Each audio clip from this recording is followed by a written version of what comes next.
আসসালামু আলাইকুম। আমি আসমা আক্তার, প্রভাষক ব্যবস্থাপনা, ঢাকা কলেজ, ঢাকা। অনলাইন ক্লাসে তোমাদের স্বাগত জানাচ্ছি। তার আগে একটা ছোট্ট ইনফরমেশন দিয়ে দিই।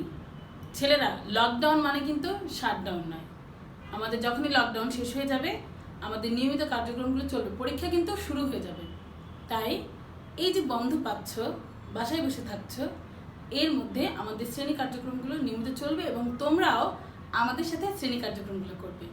আশা করি এই যে বাধাগুলো আমাদের আছে, সে বাধাগুলো একসময় অতিক্রম হয়ে যাবে। চলো আজকে আমরা আমাদের পড়াশোনা শুরু করি। তো আজকে আমরা যেটা পড়বো সেটা হচ্ছে আমাদের সিলেবাসে যে 4 নম্বর অধ্যায়টা আছে, 4 নম্বর টপিক, সেখানে ছিল যে মার্চেন্টাইজিং অপারেশন। তার মধ্যে যে টপিকসগুলো ছিল আমি তোমাদের ক্লাসে এগুলো করিয়ে দিয়েছি। একটা টপিক বাকি ছিল, সেটা হচ্ছে ইনভেন্টরি ক্যাশ ফ্লো অ্যাজাম্পশন। আজকে আমরা সেই ইনভেন্টরি ক্যাশ ফ্লোটা করব। চলো পড়া শুরু করি। প্রথমেই আমরা যেটা জানবো,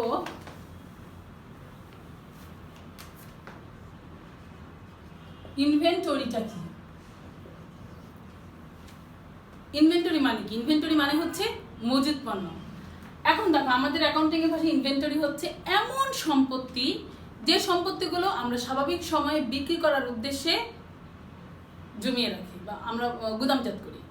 অথবা আমরা যদি আরো বলি যে বিক্রয়ের উদ্দেশ্যে উৎপাদিত পণ্য উৎপাদনে বা ব্যবহার ভোগ করার উদ্দেশ্যে আমরা এটা রেখে দিই এবং স্বাভাবিক সময় বিক্রি করি। খুব সিম্পল। যেমন আমরা দেখা যাচ্ছে, ধরো আমরা শীতকালে আমরা ধরো সোয়েটার ইউজ করি, কিন্তু গরমকালে তার কিন্তু কোনো চাহিদা নেই। তা আমরা কিন্তু তার মানে এই না যে সেই গরমকালেই সেই প্রোডাক্টটা উৎপন্ন হয়, মানে শীতকালে সেটা উৎপন্ন হয়, ঠিক গরমকালে বা তার কিছু আগে এটা উৎপন্ন হয়ে থাকে, যাতে পর্যাপ্ত সময়ে আমরা সেগুলো ডেলিভারি পেয়ে থাকি। আচ্ছা, সেটা দেখা যাচ্ছে। তাহলে এখন যদি আমরা বলি যে আমাদের আসলে তারপরে আর কি থাকছে, আমরা যদি বলি, দেখো তারপরে হচ্ছে আমাদের ইনভেন্টরি। তাহলে আমাদের ইনভেন্টরি টাইপস কয়টা? আচ্ছা, এখানে বলে নেই 3 টাইপস অফ ইনভেন্টরি। আমাদের ইনভেন্টরি আছে এখন কয়টা?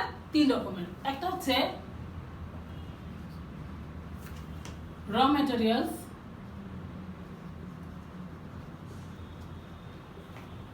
দুই হচ্ছে ওয়ার্ক ইন প্রোগ্রেস, আর 3 হচ্ছে ফিনিশড গুড।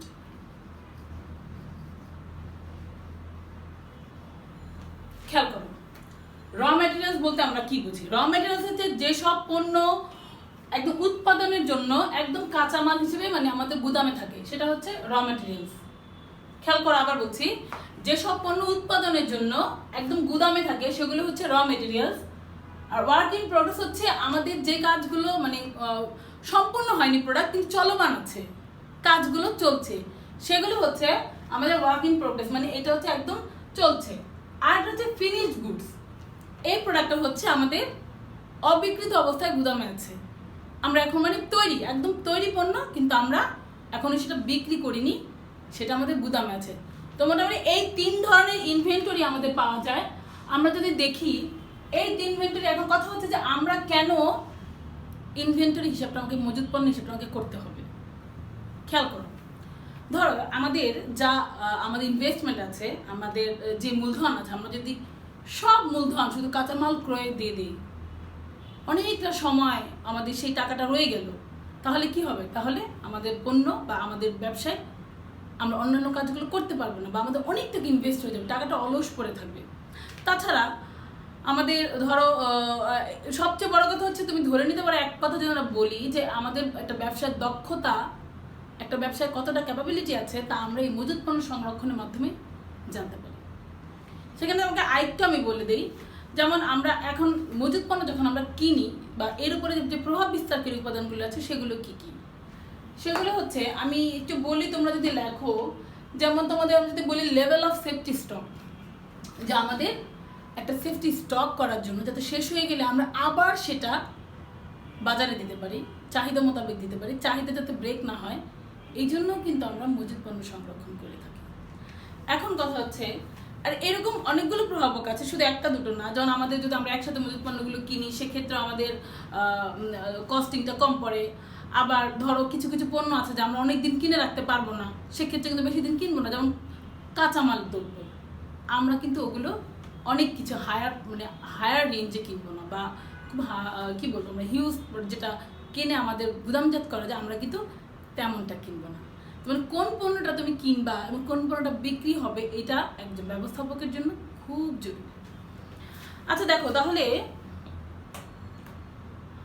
আমরা পরেরটা কি বলতে পারি? এখন যেটা আসে আমাদের ইনভেন্টরি ক্যাশ ফ্লো অ্যাজাম্পশন বলতে আমরা কি বুঝি?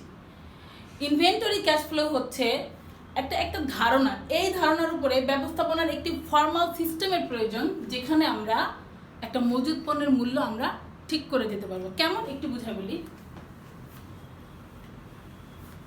যেমন ধরো আমি কোনোভাবে জানুয়ারির 1 তারিখে একটা পণ্য কিনলাম 50 টাকা, ওই শীতকালের প্রোডাক্টের মতো। ধরো আমি এটা আগামী বছর ডিসেম্বরে সেল করবো। সাপোজ আমি জুনে কিনলাম সেই পণ্যটা ধরো 70 টাকা। আবার আমি ধরো নভেম্বরে কিনলাম সেই পণ্যটা 90 টাকা। দেখো এটা কিন্তু আমার পারচেজ, এটা কিন্তু আমার পারচেজ, যে আমি এই 3 সময়ে ভিন্ন ভিন্ন সময়ে আমি প্রোডাক্টগুলো কিনেছি।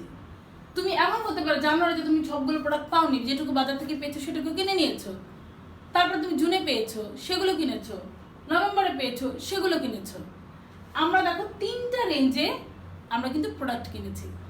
এখন প্রশ্নটা, আমি ডিসেম্বরে আমি সেল করব, আমার সেলটা হবে ডিসেম্বরের 1 তারিখে। এখন তুমি বলো যে ডিসেম্বরের 1 তারিখে যে আমি সেল করব, আমি কোন পয়সা, আমি কত দামে আমি সেল করব? খেয়াল করো, আমি কথাটা আবার বলছি। আমি 3 বারে কিন্তু পারচেজ করেছি। আমার কখনো আমার প্রোডাক্টের দাম 50 টাকা দিয়ে কিনেছি, কখনো 70 টাকা, কখনো 90 টাকা। এখন আমি ডিসেম্বরের 1 তারিখে সেটা কত টাকা পণ্যে বিক্রি করব? এই যে কত টাকা পণ্যে যে বিক্রি করব, এইটা করার জন্যই আমাদের কিছু মেথড আছে। আজকে আমরা সেই মেথডটা করব। যেমন আমি একটু আগে তার আগে বলি, যদি ধরো আমি সেই পণ্যটা আমি 90 টাকায় বিক্রি করলাম,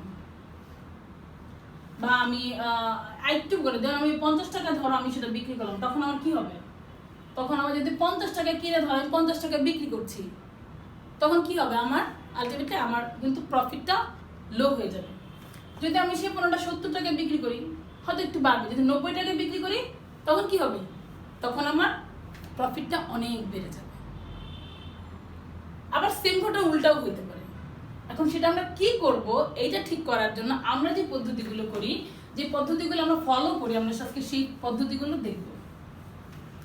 মোটামুটি আমরা মজুত পণ্যের ব্যয় নির্বাহ, যেটা মজুত পণ্যের ব্যয় ফ্লো যেটা আমরা করি, তাতে আমরা 3 ধরনের সিস্টেম ফলো করি মোটামুটি। একটা হচ্ছে লিফো। লিফো স্ট্যান্ড হচ্ছে লাস্ট ইন ফার্স্ট আউট। ছেলেরা তোমরা দেখতে পাচ্ছ কিনা? আচ্ছা আমি একটু চেক করে দেখি তোমরা দেখতে পাচ্ছ কিনা। আচ্ছা আমার মনে হয় আমার হাতের লেখা খারাপ হলেও তোমরা বুঝতে পারবে, কারণ তোমরা অভ্যস্ত আমার লেখা দেখে। ওকে, তারপর যেটা আছে আমার FIFO. FIFO method stands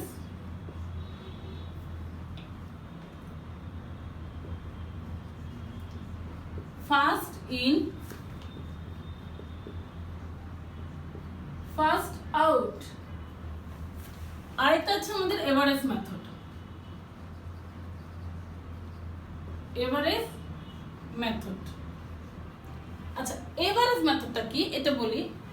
last in last first out হচ্ছে পণ্যটা আমার গুদামে সবার মানে প্রথমে কি বলবো সবার শেষে আসবে, কিন্তু চলে যাবে কি সবার আগে। ফার্স্ট ইন ফার্স্ট আউট মানে যে পণ্য যে আগে আসবে আগে যাবে, এরকম। যে পণ্যটা আমার আগে আসবে সেই পণ্যটা আগেই চলে যাবে। তারপরে যে এভারেজ মেথড। এভারেজ মেথডটা কি? যেমন আমি তোমাদেরকে বলেছিলাম যে আমি 3টা পণ্য কিনেছিলাম 50 টাকা, 70 টাকা বা 90 টাকা। 3টা যোগ করলে কত হচ্ছে? ধর 3টা যোগ করলে হচ্ছে 210। তো আমি 3 দিয়ে ভাগ দেই, তাতে আমার কত পড়ছে? তাতে পড়ছে আমার পার 70 টাকা করে। মানে এভারেজ মেথডে দেখো, এভারেজ মেথডে জাস্ট আমি বোঝার জন্য, এভারেজ মেথডে যেটা হচ্ছে এবার আমরা একটা এভারেজ রেঞ্জ এটা রাখবো। এটা কমবেও না, এটা বাড়বেও না, এটা মিড রেঞ্জ। এটা সবসময় আমাদের কস্টিংটা হবে মিড রেঞ্জের, আমাদের সেলস এবং প্রফিটটাও মিড রেঞ্জে হবে। এখানে তোমাদের আরেকটা বলা দরকার, যেমন আমরা আরেকটা যদি বলি, যেমন স্পেসিফিক আইডেন্টিফিকেশন মেথড। খেয়াল করো, এটা আছে স্পেসিফিকেশন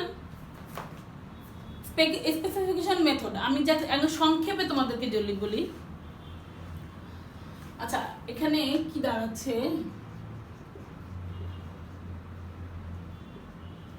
স্পেসিফিকেশন আইডেন্টিফিকেশন মেথড, আচ্ছা ওকে, স্পেসিফিক আইডেন্টিফিকেশন মেথড। আচ্ছা, আমরা যদি এটাকে বলি স্পেসিফিক আইডেন্টিফিকেশন মেথড মানে হচ্ছে আমরা স্পেসিফিক একটা পণ্য ক্রয় করব এবং সে স্পেসিফিক মূল্যে বিক্রি করব। বাস্তবে এটা খুব রেয়ার, তাই আমাদের পরীক্ষা যখন আসবে আমরা মোটামুটি এইভাবেই বলে দেব, যেভাবে আছে যে আমরা প্রধানত 3 ধরনের করা হয়। 3 মজুদ মূল্যের পণ্য প্রো যেটা লিফো, ফিফো এবং আমরা এভারেজ মেথড দিয়ে দেবো, এবং স্পেসিফিক মেথডের ক্ষেত্রে আমরা শুধু এই কথাটাই বলবো। ঠিক আছে, আমরা দেখি এভারেজ মেথডে একটা ছোট্ট সূত্র আছে, আমরা একটু সূত্রটা দেখব। দেখো, আমরা যখন বলেছিলাম 3টাকে দিয়ে আমরা টোটাল ভাগ দিয়েছিলাম, তাহলে আমাদের কি হচ্ছে দেখো।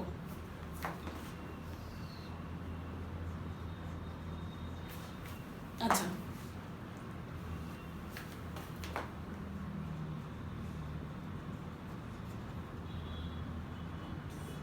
এখানে হবে total cost of good inventory. তোমরা কি দেখতে পাচ্ছ? আরেকটা নিচে যেটা হবে টোটাল ইউনিটস অফ ইনভেন্টরি। আমরা এই সূত্রটা দিয়ে আমরা এভারেজ মেথডের অঙ্কগুলো করব।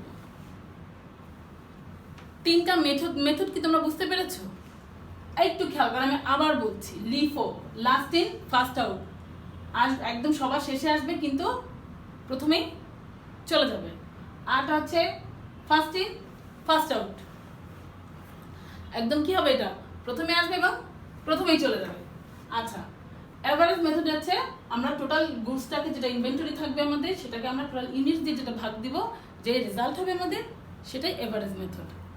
আমরা আজকে তোমাদের জন্য একটা ছোট্ট একটা অঙ্ক করব। আমরা যদি লিফো মেথডের একটা অঙ্ক আজকে আমরা করি, এই অঙ্কটা করলে মোটামুটি আমাদের ধারণা হয়ে যাবে যে অঙ্কটা আমাদের কিভাবে করতে হবে। আচ্ছা, সেই জন্য আমি তোমাদের একটা ছোট্ট ক্যালেন্ডারে, মানে যেই ডাটাগুলো না হলেই না, সেই ডাটাগুলো আমি একটু নিয়ে নিয়েছি। আমি একটু তোমাদেরকে দেখাতে চাচ্ছিলাম।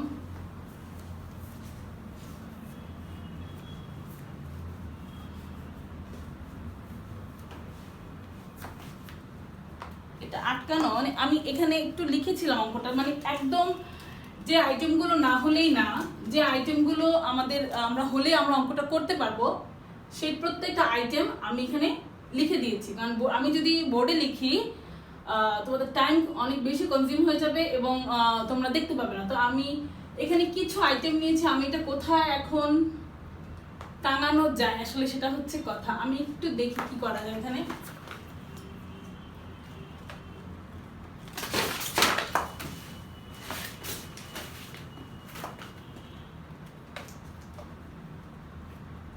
আচ্ছা, আমি তোমাদেরকে জুম করে প্রয়োজন অঙ্কটা দেখিয়ে দিচ্ছি। আচ্ছা, তোমরা কি দেখতে পাচ্ছ অঙ্কটা?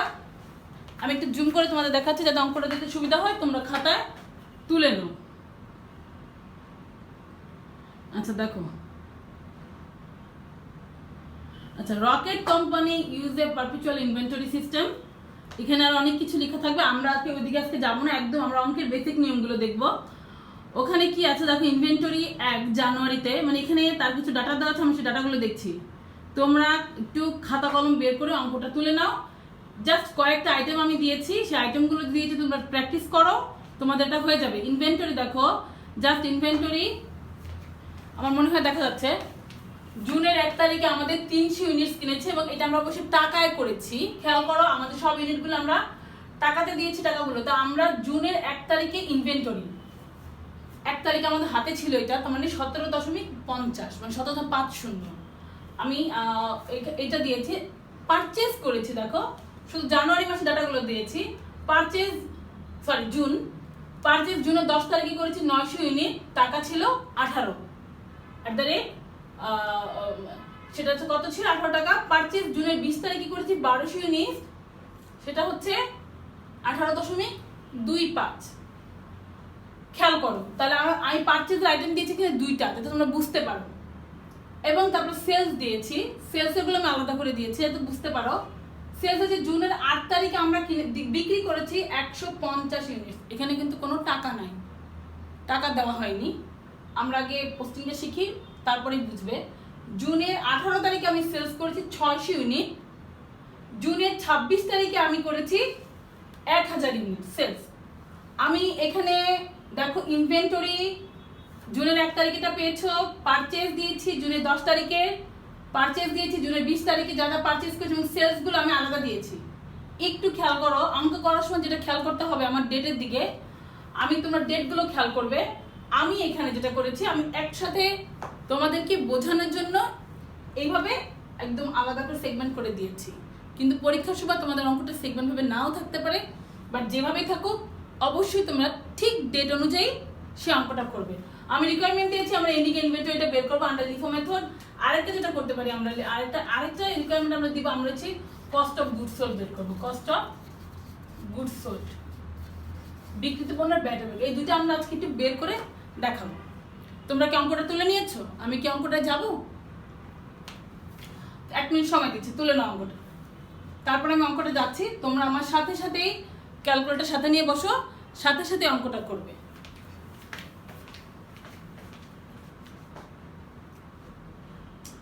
আবার বলছি অঙ্কটা লিখো। Rocket company use a perpetual inventory system below the data. কিছু ডাটা আছে এখানে। ইনভেন্টরি জুনের 300 ইউনিট 17.50 টাকায় কিনেছি পার ইউনিট। আচ্ছা, পারচেজ জুনের 10 900 ইউনিট, পার ইউনিট কিনেছি 18 টাকা করে। পারচেজ করেছি জুনের 20 তারিখে 1200 ইউনিট 1825 টাকা, 18.25। আচ্ছা, আর যেটা আছে জুনের সেলস করেছি জুনের 8 150 ইউনিট, জুনের 18 তারিখে সেলস করেছি 600 ইউনিট, জুনের 26 তারিখে হচ্ছে 1000 ইউনিট। এবং রিকোয়ারমেন্ট আমি দিয়েছি এন্ডিং ইনভেন্টরি বের করবো আমরা লিফো মেথড, এবং আরেকটা এখন আমরা কস্ট অফ গুডস সোল্ড বের করবো।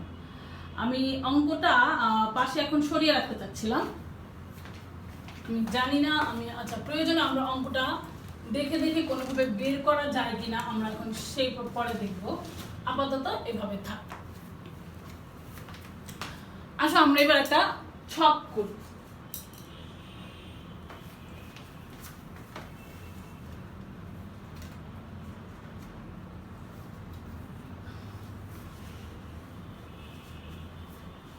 তোমরা আমার সাথে সাথে অঙ্কটা করবে। আমার বিশ্বাস যদি তুমি অঙ্কটা মনোযোগ দিয়ে দেখো তোমার আর প্রবলেম হওয়ার কথা না। আমি একটু জুম আউট করে নিচ্ছি, নাহলে তোমরা দেখতে পাবে না।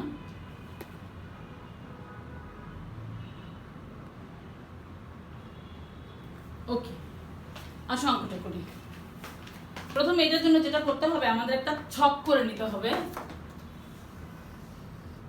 আমি আমার হাতের লেখা একদমই খারাপ, আমি আগেও বলেছি। প্রথমে একটা ডেট দাও এখানে, আমরা এখানে লিখবো ডেট। তার আগে যেটা লিখবো আমাদের কোম্পানির নাম ছিল কি, রকেট, মেবি XYZ যাই থাক, রকেট কোম্পানি। আচ্ছা, রকেট কোম্পানি। আমরা এখন এন্ডিং ইনভেন্টরিটা সেটা বের করব। আমরা সেই কথাগুলো এখানে লিখবো যে পারপেচুয়াল ইনভেন্টরি সিস্টেমে আমরা যাবো আন্ডার লিফো মেথড, এইভাবে আমরা লিখে নিব perpetual inventory system under perpetual inventory system under LIFO method. এটা লিখে নিবা আন্ডার লিফো মেথড। ছেলেরা দেখতে কি খুব সমস্যা হচ্ছে তোমাদের? আসলে এমন একটা এখানে ওয়ান ওয়ে কমিউনিকেশন যে আসলে তোমাদের বলে বোঝাতে পারছি না। আচ্ছা আমি একটু দেখি তোমরা বোর্ডে দেখতে পাচ্ছ কিনা। আচ্ছা আমি মুখে মুখে বলছি, তারপরে তোমরা লিখে নাও। আচ্ছা এই যে আমরা ছকটা করলাম, এই ছকের মধ্যে মোটামুটি 3টা ঘর থাকে। আমরা প্রথমে আগে 3টা দিয়ে নিব। এই 3টার মধ্যে আবার প্রত্যেকটায় 3টা করে থাকে। বোর্ডটা এত ছোট হবে কিনা আমি জানি না।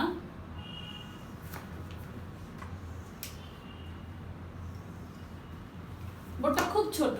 আচ্ছা আমরা 3টা কি কি থাকে আজকে আমরা সেটা দেখব। প্রথমে আমরা এখানে পারচেজ লিখব।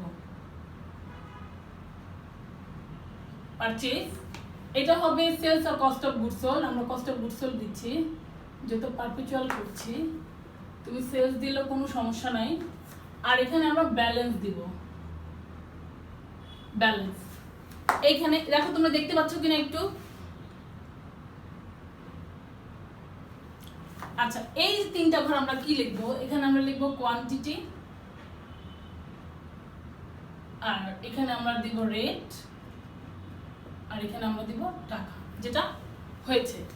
খেয়াল করো আমি কি বলেছি, আমরা দিব কোয়ান্টিটি, রেট এবং টাকা বা ব্যালেন্স। তুমি যা লেখো এখানে সমস্যা নেই, মানে মোট টাকাটা সেম এখানেও আমাদের তাই যাবে।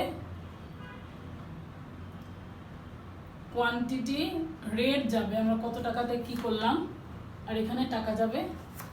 এখানে সেম কোয়ান্টিটি বা ইউনিট। তুমি আমরা ইউনিটটা লিখে আসলে কোয়ান্টিটিটা বেশি হয়ে যাচ্ছে, এত বড়টা লেখা যাচ্ছে না। তুমি যাই লিখো কোনো সমস্যা নেই, তুমি যাই লিখবা এটা তো কোনো প্রবলেম নাই। আমরা এটা যেটা মনে চায় আমরা কোয়ান্টিটি আর ইউনিট আমরা দুটাতেই লিখতে পারবো, কিন্তু এখানে বোর্ডটা বেশি হয়ে যাওয়ার কারণে আমি ইউনিটটা লিখছি। আমি এটা রেট লিখবো, আমি কত টাকা দরে করলাম, এবং ব্যালেন্সের যে টাকাটা লিখলাম। ছকটা যদি তোমরা বুঝে থাকো, এখন আমরা অঙ্কে চলে যাই। তো অঙ্কে আমাদের প্রথমেই ছিল যে আমরা জুনের এক আচ্ছা জুনের 1 ছিল 2010-এর, আমি এটা একটা সাল দিয়ে দিচ্ছি। আচ্ছা 300 ইউনিট ছিল 17 টাকা পার। আমরা প্রথমেই দেখি, যেহেতু এটা ইনভেন্টরি 1 তারিখে আছে, কোনো পারচেজের কথা বলা নাই, কোনো সেলসের কথা বলা নাই, সে তাই এটা আমরা ব্যালেন্সে নিয়ে যাব। তাহলে আমরা লিখি 2010 জুনের 1। এখানে আমার পারচেজও আসবে না, কস্ট অফ গুডস সোল্ড আসবে না, আমার ডিরেক্ট চলে যাবে কোথায়, ব্যালেন্সের ঘরে। এটা আমরা ইনভেন্টরি হিসেবে পেয়েছি হাতে। তাহলে এখানে আমার ইউনিট ছিল কত, 300, আর আমার রেট ছিল 17.50। টাকা কত হয় আমি একটু ক্যালকুলেটর দেখি করে নিচ্ছি। আচ্ছা এটা হয় হচ্ছে 17, আমরা গুণ দিব 300 গুণন 17.5, তাতে আসে হচ্ছে 5250। 5250। ছেলেরা বুঝতে পেরেছো? এখানে বারবার বলছি, খেয়াল করো, আমরা যে 1 তারিখে যে ইনভেন্টরিটা আমরা হাতে পেয়েছি, ওটা কিন্তু আমাদের হাতে না, একদম হাতে ছিল সব মজুদ। সেই মজুদটাকে আমরা 300 ইউনিট দিলাম, তার দাম হচ্ছে কত, 17.50 পার ইউনিট, এবং টোটাল যে দাম হয়েছে সেটা হচ্ছে 5250। আমরা সেটা ক্যালকুলেটরের মাধ্যমে করে জেনে নিয়েছি, এটা তোমরা পারবা। এরপর যেটা আমরা করব, আমরা একটা দাগ দিয়ে দিব, এটা এই দিনের আমার ট্রানজাকশনটা শেষ, আমার আর কোনো কাজ নেই। তারপরে দেখো কি বলেছে, পারচেজ করেছি জুনের 10 তারিখে 900 ইউনিট 18 টাকা করে। তাহলে আমি আচ্ছা ডেটটা আগে দিব, এর মধ্যে কি আছে আমরা সেটা একটু দেখে নেই। ও তার আগে যেটা বলা, দেখো এখানে জুনের পারচেজ 10 তারিখে, কিন্তু তার আগে একটা ডেট আছে আমার, জুনের 8। আমি সেলস করেছি কত, 150 ইউনিট। তার মানে কি আমাকে আগের ডেটটা লিখতে হবে। তাহলে আমার জুনের 8 তারিখের ডেটটা আমি দিব। সেলস করেছি কত ইউনিট, 150 ইউনিট। তাহলে আমি ইউনিটের ঘরে লিখবো 150। আমার রেট হচ্ছে, এখন দেখো রেট কত, যেন আমি কিনেছি, আমার কাছে রেট দেওয়া নেই, তার মানে আমার যে এই যে টাকাটা, এই টাকাটা আমি সেল করেছি, তাহলে এই সেলটা হচ্ছে কত, 17.50। তাতে 150 ইউনিটে 17.50 টাকাটা কত হবে। আচ্ছা এটা আসতেছে তোমার 150 গুণন 17.5, তাতে আসতেছে 2625।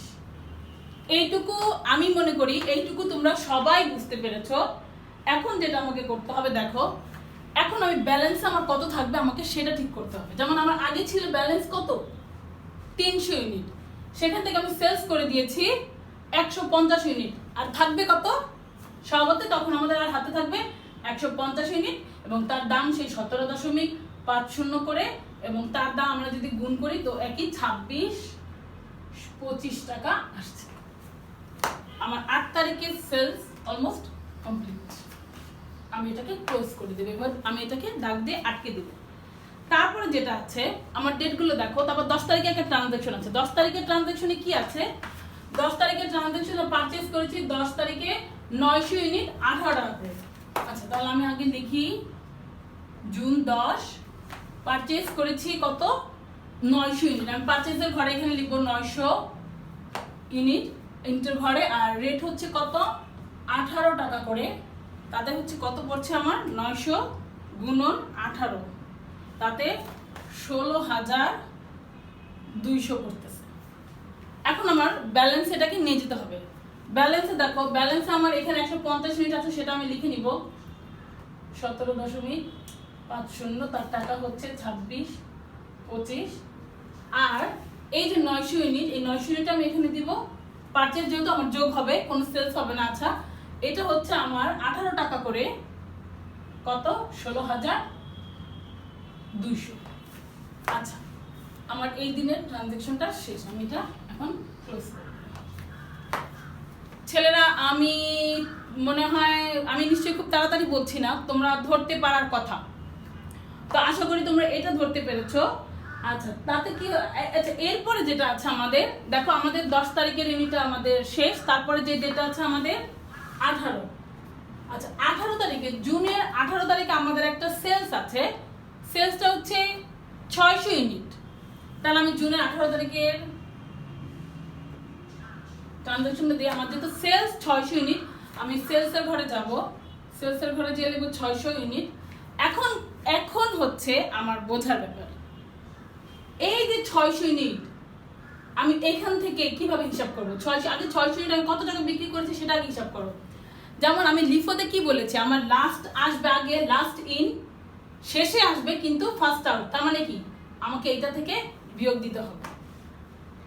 এখানে আমার দুইটা স্টক আছে, একটা 150 টাকায় 150 ইউনিট, সেটার স্টক হচ্ছে 17.50 করে, আরেকটা আছে আমার 900 ইউনিট, সেটা হচ্ছে 18 টাকা করে।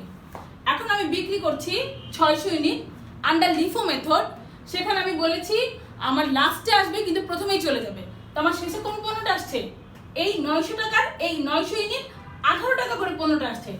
এখন যদি আমি 600 টাকা করে বিক্রি করি, তাহলে আমি এখান থেকে আগে আমি এটা প্রোডাক্টটা নিব লাস্ট থেকে, তাহলে এখান থেকে আমি 600 টাকা নিব, তার টাকা হচ্ছে 18 টাকা করে, তাহলে 600 ইউনিটের দাম আমার কত হচ্ছে গুণন 18, 10,800 টাকা। খেয়াল করো আমার এইখান থেকে কিন্তু 600 ইউনিট চলে গেছে, তার মানে এটা ঠিক আছে। আমি এখানে লিখি আমার ব্যালেন্স 150 ইউনিট আছে, যার মূল্য 17.50, সেটার মূল্য আমাদের এখানে দেওয়া আছে 150 ইউনিট, পার ইউনিট 17.50, তার টোটাল টাকা লিখেছি 2625। এবং এই 900 ইউনিট থেকে আমাদের 600 ইউনিট চলে গেল, এখন আমার কত ইউনিট থাকবে, এখন থাকবে আমার 300 ইউনিট। সেই 300 ইউনিটের দাম হবে কত টাকা করে 18 টাকা করে, এবং সেটা কত হচ্ছে 300 ইউনিট গুণন 18, তাতে আমার হচ্ছে 5,400। ছেলেরা তোমরা কি এটুকু বুঝতে পেরেছো? আমার মনে হয় যদি এটা একটু বোর্ডটা দেখা যাচ্ছে, আমি আবার খেয়াল করো, আমি বলছি এখানেই কিন্তু কথা, লিফো মেথডের আমার লাস্টে যেটা আসবে সেটা ফার্স্টে চলে যাবে।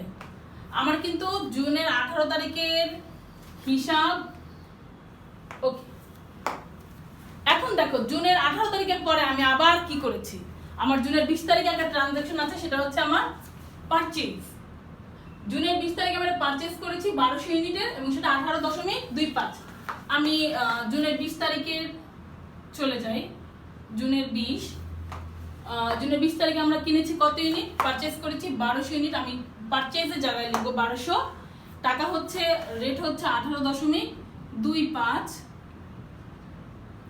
আচ্ছা আমি হিসাব করি তাহলে কত হচ্ছে 1200 ইউনিট গুণন 18.25, তাতে আমার পড়তেছে 21,900 টাকা।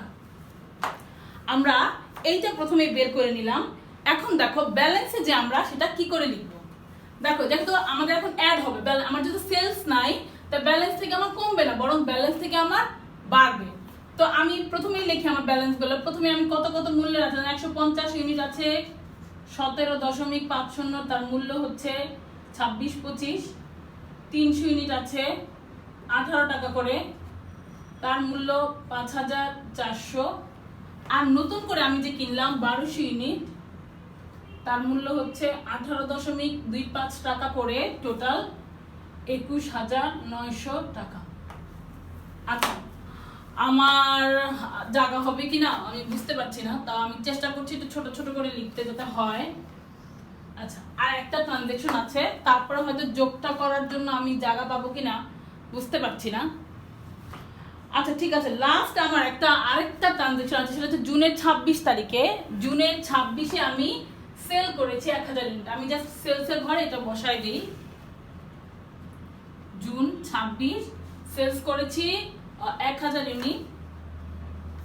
তার টাকা যেহেতু দেখো, এখন দেখো 1000 ইউনিট করেছি, আমার লাস্ট এটা কেনা ছিল কত, এখানে 1200 ইউনিট কিন্তু অলরেডি আছে, লাস্টের কেনা একদম। তার মানে এই 1200 থেকে আমি এই 1000 বিক্রি করে দিতে পারছি। তার মানে আমার আগেরগুলো হিসাব করতে হচ্ছে না, জাস্ট এই 1200 টাকা থেকে, 1200 ইউনিট থেকে আমি 1000টা বাদ দিয়ে দিই। তাহলে এটার দাম ছিল কত, 18.25। এবং দেখো 1000 ইউনিটের দাম কত হয় আমি একটু হিসাব করি, তাহলেই পেয়ে যাব। আচ্ছা 18,000, সরি এটা আমি পারচেজের ঘরে, আমি সেলসের ঘরে, আমি সেলস করেছি, আমি ভুলে লিখেছি এখানে। আমি সেলস করেছি 1000 ইউনিট, আমি সেলসের ঘরে যাব 1000 ইউনিট, আর তার মূল্য হচ্ছে 18.25। এবং এটা যেটা হবে সেটা গুণ করে হচ্ছে আমার 1000 ইউনিটের দাম 18,250। এখন আমার পোস্টিং শেষ, এখন আমি এখানে ব্যালেন্সটা কত লিখবো এখন আমার সেটাই হচ্ছে কথা। দেখো ব্যালেন্স হচ্ছে, যেহেতু 1200 থেকে আমি 1000 বিক্রি করেছি, তার মানে শুধু এই 1200 এইটা নিলে, এই টার্মটা নিলে আমার হয়ে যাচ্ছে, তার মানে বাকিগুলো ঠিক থাকবে। এখানে আমি 150 ইউনিট দিব 17.50, যার মূল্য 26-25। তারপরে আমার থাকবে 300 ইউনিট 18 টাকা করে, যার মূল্য 5,400। আর এই যে 1200 থেকে আমি 1000 বিক্রি করে ফেললাম, আমার থাকবে এখন আর কত, 200 ইউনিট, যার মূল্য 18.25 টাকা করে। কত আসে আমরা সেটা বের করে নিব এখন। 200 গুণন 18.25, তাতে আসে আমার 3650 টাকা। 3650 টাকা আসে। ছেলেরা আমার অঙ্ক পোস্টিং দেওয়া শেষ, এখন শুধু আমি এন্ডিং ইনভেন্টরিটা আমার কত আছে এবং আমার টোটাল যেটা হয় আমার যে কস্ট অফ গুডস সোল্ডটা কত, আমি সেটা বের করলে এখন হয়ে যাবে। আমি এখানে একটা দাগ দিই। আচ্ছা আমি কেটে যাচ্ছে।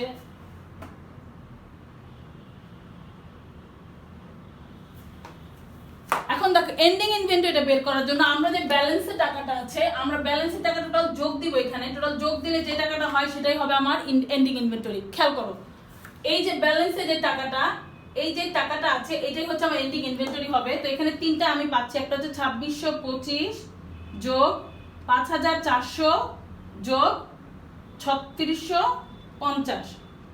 আচ্ছা তাতে আসছে আমার 11,675 টাকা। আমার এখানে জায়গা হচ্ছে না, আমি একটু উপরে লিখি, তোমরা একটু বুঝে নাও। 11,675, এটা হচ্ছে আমার এন্ডিং ইনভেন্টরি। খেয়াল করো এই টাকা যেটা আসবে সেটাই হচ্ছে আমার এন্ডিং ইনভেন্টরি। তার মানে আমি রিকোয়ারমেন্ট 1 যেটা ছিল আমার, যে এন্ডিং ইনভেন্টরি আন্ডার লিফো মেথডে এন্ডিং ইনভেন্টরি টাকাটা আমরা অলরেডি পেয়ে গেছি, সেটা হচ্ছে 11,675 টাকা। আর দ্বিতীয় রিকোয়ারমেন্ট ছিল কস্ট অফ গুডস সোল্ড কত। কস্ট অফ গুডস সোল্ড মানে হচ্ছে কি, বিক্রিত পণ্যের ব্যয়। আমরা যে পণ্যটা বিক্রি করেছি তার টোটাল ব্যয়টা কত ছিল, এখানে একটু জায়গা আছে লেখা যাবে। এখানে দেখো এই টাকাটা আর এই টাকাটা যোগ দিলে যেটা হবে সেটাই হচ্ছে আমাদের কস্ট অফ গুডস সোল্ড হয়ে যায়। আমি হিসাব করি কত হচ্ছে, 2625 যোগ 10,800 যোগ 18,250, তাতে আসতেছে আমার 31,675 এটা হচ্ছে আমার cost of goods sold. Cost of goods sold. ছেলেরা অঙ্কটা তোমরা দেখতে পাচ্ছ কিনা আমি বুঝতে পারছি না। আমি একটু জুম করে তোমাদেরকে দেখাচ্ছি যদি অঙ্কটা তোমাদের বুঝতে অসুবিধা হয় কোথাও। আচ্ছা, আমি একদম এন্ডিং ইনভেন্টরিটা একদম উপরে লিখেছি 11,675। একদম এন্ডিং ইনভেন্টরি জাস্ট আমার এখানে বসবে, তোমরা ভুল করে উপরে লিখবে না। আমি কিন্তু জাস্ট বোর্ডে জায়গা নেই, আমার বোর্ডটা ছোট হয়ে গেছে, এইখানে লিখবে নিচে, একদম নিচে নিচে। এখানে আর কোনো দাগ টাগ আমার কিচ্ছু এগুলা আর দরকার নেই, কোনো কিছু এগুলো আর কিচ্ছু দরকার নেই।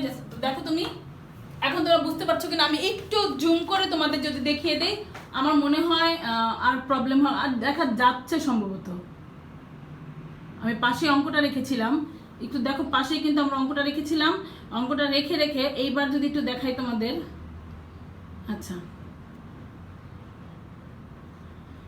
খেয়াল করো অঙ্কটা আমি আবার বলছি। আমাদের জুনের 1 তারিখে ছিল, আমাদের হাতে ছিল 300 ইউনিট, যার মূল্য ছিল প্রত্যেকটা ইউনিট ছিল 17.50 টাকা করে।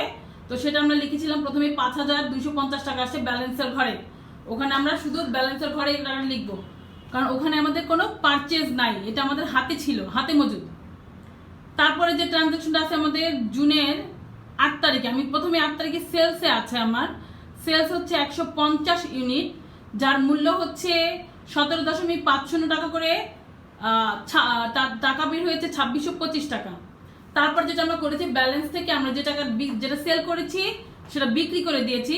বিক্রি করে যেটা ব্যালেন্সে থাকে সেটা হচ্ছে আমার 150 টাকা, 150 ইউনিট, এবং তার দাম হচ্ছে দ্বিতীয় লাইনে 17.50 করে 2625 টাকা। এটা হচ্ছে আমার জুনের 8 তারিখে চলে গেছে।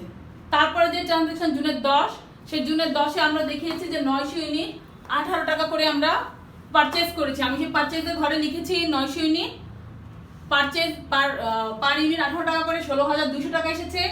এইটা আমরা ব্যালেন্সে যে কি করেছি, আগের 150 ছিল সেটার মূল্যতে লিখেছি, আর নতুন করে যে 900 ইউনিট কিনলাম সেই 900 ইউনিট 18 টাকা করে 16,200 টাকা আমরা সেটা ব্যালেন্সের ঘরে লিখে দিয়েছি। আমরা আজকে দিন শেষে বলতে পারবো আমাদের হাতে এত মজুদ আছে।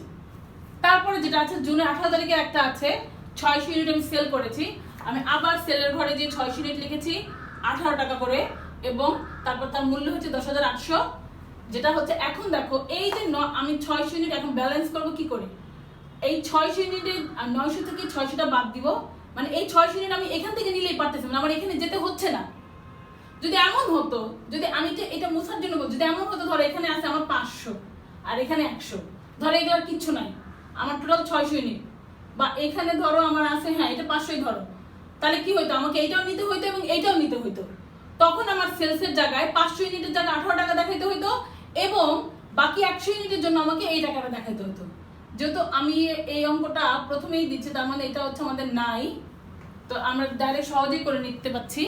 600 ইউনিট আমি 900 থেকে বাদ দিব, তারপর থাকছে 150-এর জায়গায় সেটা থাকছে, এবং এই 900 থেকে যদি 600 বাদ দিলাম, তার জন্য যে 300 ইউনিট থাকবে সেই 300 ইউনিটের মূল্য আমি পাশে লিখে দিব। তারপর জুনের 20 তারিখের একটা আছে, এটা আমি পারচেজ করেছি 1200 ইউনিট, যার মূল্য 18.25 টাকা করে, এবং টোটাল মূল্য আসছে আমার 21,900 টাকা। সেটা ব্যালেন্সে যে আমি লিখলাম, আমার আগের ব্যালেন্স ছিল 150 টাকা, 150 ইউনিট ছিল 17 টাকা করে 17.50, 300 ইউনিট ছিল 18,000। এইবার এই দুটো আমি লিখলাম, সাথে এই যে নতুন 1200 ইউনিট আমি কিনলাম সেই 1200 ইউনিটের দাম 18.25, সেই টাকাটা টোটালটাকে 21,900। আমি কিন্তু এখন 3টা, খেয়াল করে দেখো আমার কিন্তু এখন 3টা এখানে আছে, লিখে ফেলেছি। লাস্ট আমার যে ট্রানজাকশনটা আছে সেটা হচ্ছে জুনের 26 তারিখে আমি সেলস করেছি 1000 ইউনিট। যেহেতু এখানেও দেখো কি একটা ব্যাপার, এখানেও আমার যে 1200 ইউনিট ছিল সে মানে এই 1000 ইউনিট সেলস করার জন্য আমার বাকিগুলোতে হাত দিতে হয়নি। লাস্টে যে 1200 ছিল সে 1200 থেকে আমি 1000 নিয়ে নিয়েছি। যদি এমন হতো ধরো এখানে আমার 700 আছে, আবার এখান থেকে, তাহলে এখান থেকে আমার 700 নিতাম, আর বাকি 300 আবার এখান থেকে নিতাম। যেহেতু সেটা এখন এখানে অঙ্কে নেই, আমি ডাইরেক্ট এখান থেকে নিয়ে নিচ্ছি। তাতে থাকবে আমার এখন দেখো ব্যালেন্সে কি হচ্ছে, ব্যালেন্সে 150 ইউনিটটা রাখলো, 300 ইউনিট রাখলাম, এবং এই যে 1200 থেকে 1000 আমার চলে গেল, থাকবে যে 200 ইউনিট, সেই টাকাটা 18.25 করে, এবং টোটাল টাকা 3650 টাকা আমার ট্রানজ্যাকশন শেষ। এখন আমি যেটা বের করবো রিকোয়ারমেন্ট, আমার এন্ডিং ইনভেন্টরি কত আমার হাতে আছে মজুদ, আমাদের হাতে মজুদ এই মুহূর্তে আছে, আমি 3টা যোগ করে দেখিয়ে দিয়েছি। আমার হাতে মজুদ আছে এন্ডিং ইনভেন্টরি, আমি একটু লিখে দেখানে এন্ডিং ইনভেন্টরি আছে 11,675 টাকা। এবং আমার বিক্রিত পণ্যের ব্যয় রিকোয়ারমেন্ট 2 বলেছিলাম কস্ট অফ গুডস সোল্ড কত, বিক্রিত পণ্যের ব্যয় জাস্ট আমি এই 3টা যোগ করে দিলে আমার বের হয়ে যাচ্ছে 31,675 টাকা। ছেলেরা এই অঙ্কটাকে লিফো মেথডে করা যাবে, ফিফো মেথডে করা যাবে এবং এভারেজ মেথডে করা যাবে। আমরা এখানে আন্ডার পারপেচুয়াল ইনভেন্টরি সিস্টেমে মেনটেন যেটা করেছি সেটা করেছি। পিরিয়ডিক হলে সেটা কিভাবে করতো আমরা সেটাও পরবর্তী ক্লাসে আলোচনা করব। আগে আমরা মেথডগুলো শিখি, কি করে এক একটা আমরা মজুদ পণ্যগুলো কিভাবে সংরক্ষণ বা হিসাবগুলো এই প্রবাহটা কিভাবে করতে হয় সেগুলো জেনে নিই।